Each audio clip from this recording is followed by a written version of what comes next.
میں ایک دن اپنے دوست سے کہہ رہا تھا کہ ہم جب چھوٹے تھے اور ابھی آغاز کیا تھا کام کا، تو اس وقت ہم کہتے تھے کہ امیر شہر سے حساب لیں گے پائی پائی کا، غریب شہر کے بچے جوان ہونے دو۔ لیکن غریب شہر کے بچے جوان ہو گئے تو ان کے ہاتھ میں سوشل میڈیا، دشمن نے اچک کے ہمارے ہاتھوں سے ہمارے بچے چھینے۔ وہ کبھی آپ نے دیکھا ہے مرغی کو کہ وہ جب کڑک بیٹھتی ہے تو اس کے نیچے انڈے بطخ کے بھی ڈالے جاتے ہیں، اور پھر 21 دن کی مسلسل سینے کی حرارت اور گرمائش پہنچانے کے بعد ان مردہ انڈوں میں آثار حیات نمودار ہونے لگتے۔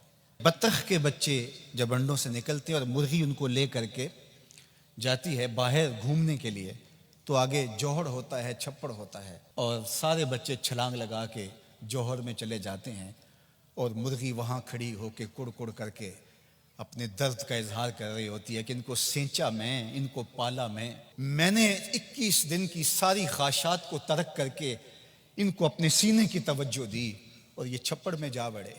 آج ہمارے ساتھ بھی یہی ہوا کہ ہم سوچ رہے تھے کہ یہ نئی نسل اٹھے گی، بنی اسرائیل کی وہ قوم جو قبطیوں کے زیر اثر رہی، اور جب حضرت موسیٰ علیہ السلام نے کہا کہ تم نے عمالقہ سے لڑنے جانا ہے، تو انہوں نے کہا فَاذْهَبْ أَنْتَ وَرَبُّكَ، آپ جائیے، آپ کا رب جائے، ہم تو یہاں بیٹھ کے دیکھیں گے، اگر فتح ہوگی تو ہم آپ کے ساتھ ہوں گے۔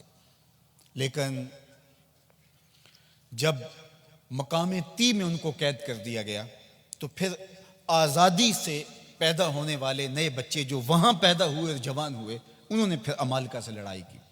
تو ہم جب چھوٹے تھے ہم یہ سوچتے تھے شاید 100 سال تک سامراج کی غلامی رہنے والے لوگ شاید آزاد نہیں ہو پاتے، جو آزاد پاکستان میں سانس لے کے پروان چڑھیں گے تو شاید وہ کھڑے ہوں اور وہ امت کا اثاثہ بن سکیں۔ لیکن مرغیاں پھر دیکھتی رہ گئیں اور یہ بچے چھپڑ میں چلے گئے۔ یہ چھپڑ چاہے سیاست کا دیکھ لیجئے، اور ان کی بولیاں دیکھ لیجئے، اور ان کے انداز اور تیور دیکھ لیجئے۔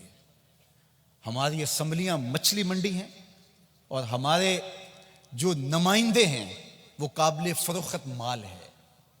قوموں کا اثاثہ یہی ہوتا ہے، قوموں کا سرمایہ یہی ہوتا ہے۔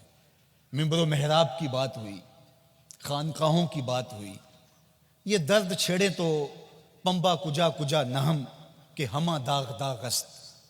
کسی نے کہا تھا کہاں کہاں روئی رکھوں، جگہ جگہ سے تو خون رستا ہے، جاؤں تو کدھر جاؤں، درد تو رس رہا ہے، خون تو رس رہا ہے۔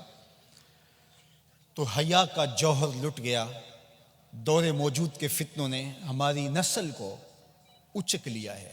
وہ غنیمت ہے لوگ جو اپنی نسل کو بچا سکے، اور میں آپ سے یہی کہتا ہوں کہ ہم نے آنے والی نسل کو بچانا ہے، ہم نے ہمت نہیں چھوڑنی، ہم نے آنے والی نسل کے لیے محنت کرنی ہے۔